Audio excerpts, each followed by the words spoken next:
Hey, you're Rick fucking Dalton. Don't you forget it. I love that line.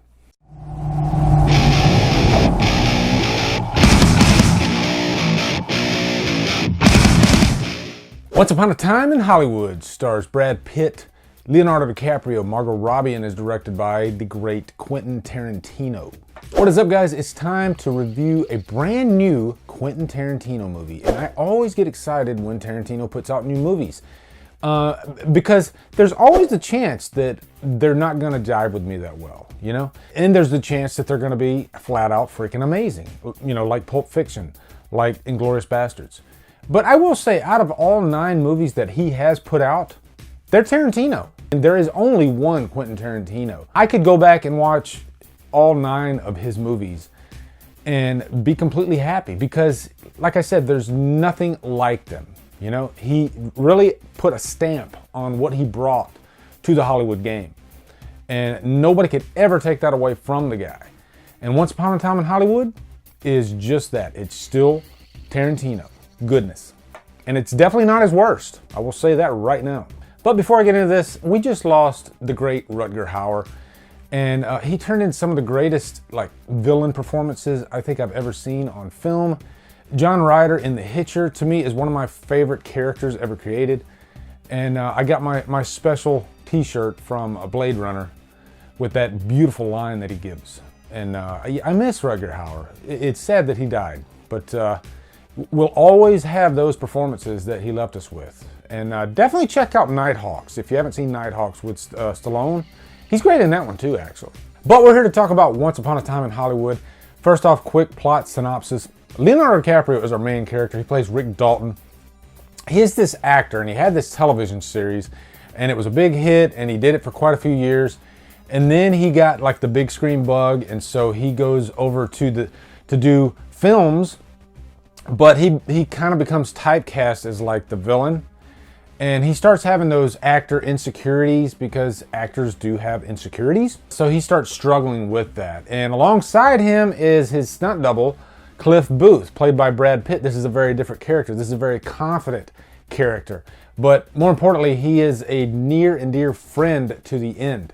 This is really like a buddy movie. They're great friends with each other. They're very different from each other, but they constantly support each other. And they're not together throughout all of the movie. You know, there are quite a few scenes where it's just Cliff Booth, where it's just Rick Dalton.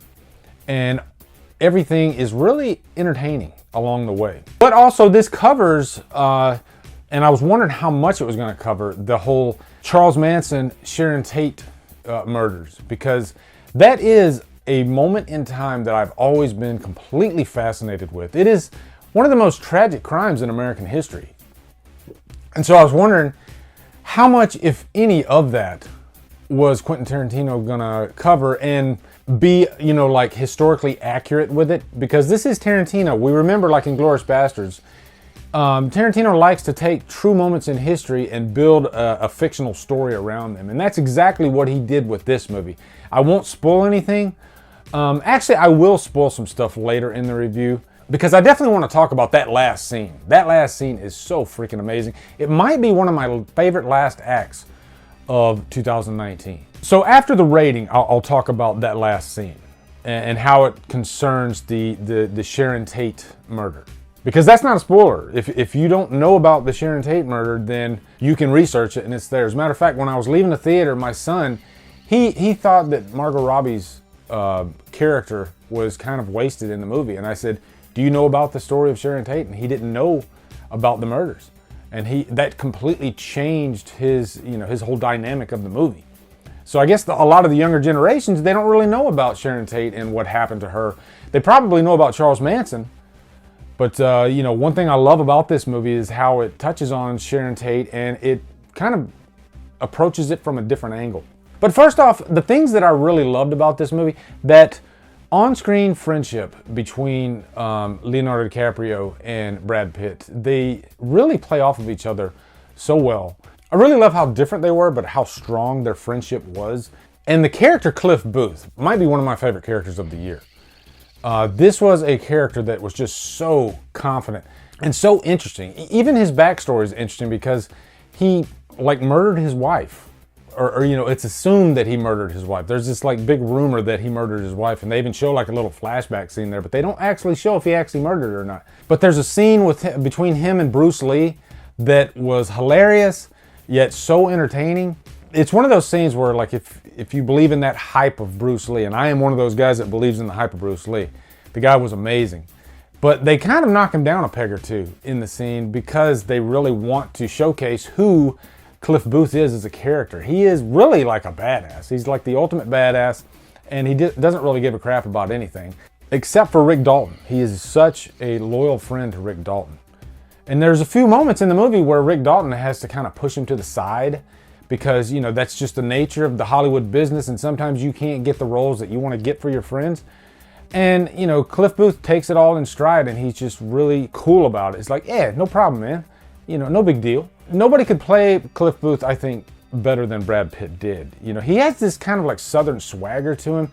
It kind of reminded me of the movie California. If you see the movie California, now that's a very exaggerated version of that character, but he was amazing in California. If you really want to see Brad Pitt stretch his acting chops, definitely check out California. And of course, Leonardo DiCaprio, the guy, he won the Oscar for The Revenant.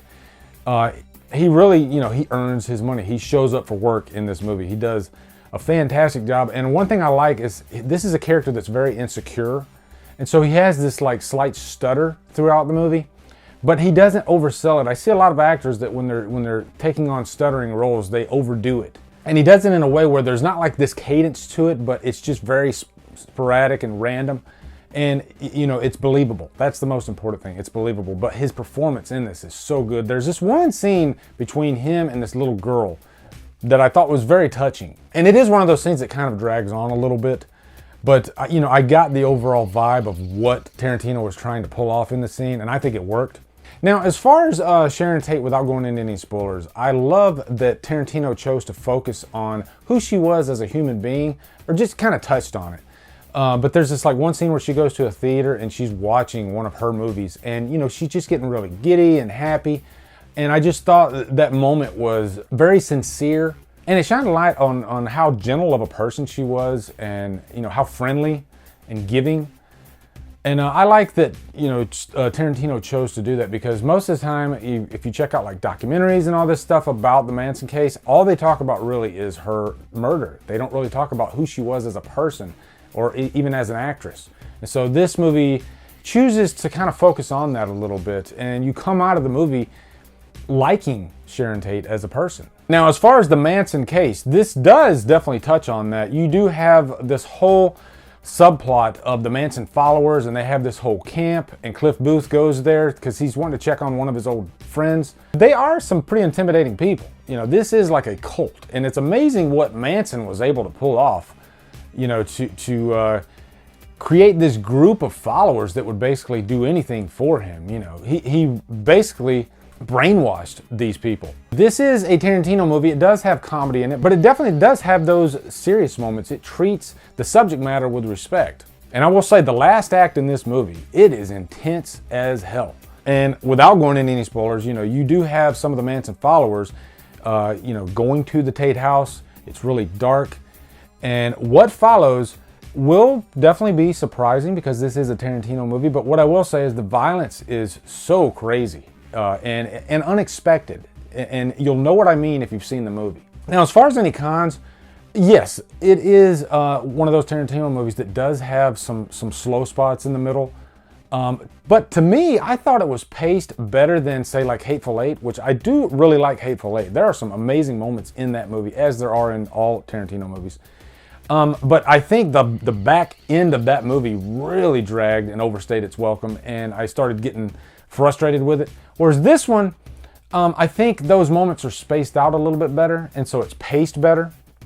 So I didn't really have too big of a problem with it. So I'm definitely going to give this a purchase worthy.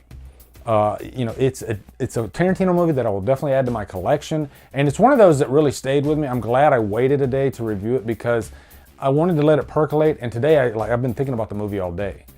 Now, as far as that the spoiler stuff that I wanted to talk about, and this is your warning, this movie chose to completely change history, and Sharon Tate is not murdered. Instead, the Manson followers end up going to Rick Dalton's house, and you got Rick Dalton in the pool, and you got Cliff Booth in the house, and you know he's on this like acid trip, but they show up. But man, that scene is so great and so violent, because at first you think Cliff Booth's going to get killed, and then they're going to go to the Sharon house, the Tate house. But no, that is not what happens at all. I love that relationship between Cliff Booth and his dog. And, you know, they build that relationship at the beginning of the movie, and how his dog is like so obedient. Well, his dog saves the day in the end because the dog ends up attacking one of the followers, and every violent scene in that sequence is crazy, crazy violent. Might be one of the most violent Tarantino scenes ever. I mean, I was getting like strong horror vibes from that scene, actually. It was not for the squeamish at all. But it's another one of those Cliff Booth scenes that is just so awesome. Like I said, Brad Pitt steals every scene in this movie. But this is definitely my favorite scene of his. So anyway, guys, post in the comments your thoughts on Once Upon a Time in Hollywood. Looking forward to hearing them. Also, be sure to come over to Killer Flicks, where we talk horror all day and every day. And on Fridays, we do Free For All Fridays. Check out the new Drumdums Killer Flicks blog. I've been updating it with a lot of horror news and whatnot. Like I just updated it with the recent Paul Rudd Halloween Kills news. And a big thanks to my wife for setting that up. You know, 95% of what's on there is stuff that she set up. So I'm slowly getting in there and starting to update some stuff. But it's a really cool blog. Anyway, guys, thank you so much. I hope you guys have a great day, and Drumdum out.